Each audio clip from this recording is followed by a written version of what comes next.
آج غیر مسلم اگر ہمارے درمیان آ جائے تو ہمارا ایسا طرز عمل نہیں ہے، ہر ایک کی بات نہیں کرتا ہوں میں، جو مطلب آپ کو میں بار بار یہ لفظ کہہ رہا ہوں، لیکن ہمارے مسلمانوں کی میجورٹی ایسی ہے کہ وہ ہماری ذات سے متاثر ہو کے اسلام قبول نہیں کرے گا۔ بعض نوجوان مجھے کہتے ہیں وہ صاحب ایک کرسچن لڑکی سے میری انڈرسٹینڈنگ ہو گئی، میں چاہتا ہوں اس کو کلمہ پڑھا کر مسلمان کر لوں پھر شادی کروں۔ اچھی بات ہے، جذبہ تو اچھا ہے، چلو کلمہ پڑھا کے مسلمان، لیکن بیٹا کیوں کلمہ پڑھا رہا ہو؟ تاکہ نکاح تمہارے لیے جائز اور حلال ہو جائے، اس کے بعد دین کو خدا حافظ۔ تم خود دین پر عمل نہیں کر رہے، تمہیں خود نہیں پتا قرآن میں کیا ہے، پوری زندگی تم نے ایک مرتبہ بھی پورے قرآن کو ترجمہ تفسیر سے نہیں پڑھا، کسی حدیث کی کتاب تمہارے گھر میں نہیں، بخاری، مسلم، ترمذی، نسائی، ابو داؤد، ابن ماجہ، کوئی حدیث آپ نے کبھی شرح سے صحیح طریقے سے نہیں پڑھی، فقہ آپ نہیں جانتے، عقائد کے بارے میں معلومات آپ کو نہیں ہے، اس لڑکی کو کلمہ پڑھا کے آپ کون سا مسلمان بنانا چاہتے ہیں؟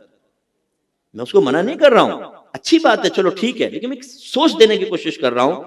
کہ صرف اپنے دل کو منانے کے لیے جی کلمہ پڑھا کے مسلمان کر لیا، کل وہ لڑکی مسلمان ہونے کے بعد اگر خود دین سیکھ کر اور اسی نوجوان سے کہے گی کہ کس دین کی طرف تم نے بلایا تھا جس سے تم خود بیزار ہو، تم خود عمل نہیں کرتے ہو، میں نے تو سیکھا ہے کہ 5 وقت نماز تمہارے اوپر فرض ہوتی ہے جس میں فجر ہے، تم تو کئی مہینوں سے فجر کی نماز نہیں پڑھ رہے، خالی تم نے نکاح کے لیے کلمہ پڑھا تھا، کلمہ پڑھوایا تھا مجھ سے۔ یہ ہماری حالت ہے، یعنی مسلمان آج مسلمان بن کر دکھانے کے لیے بھی تیار نہیں، ہمیں اپنے اسلامی گیٹ اپ سے ایک تھوڑی سی اجنبیت سی محسوس ہونے لگی، چہرے پہ ہم داڑھی نہیں رکھتے،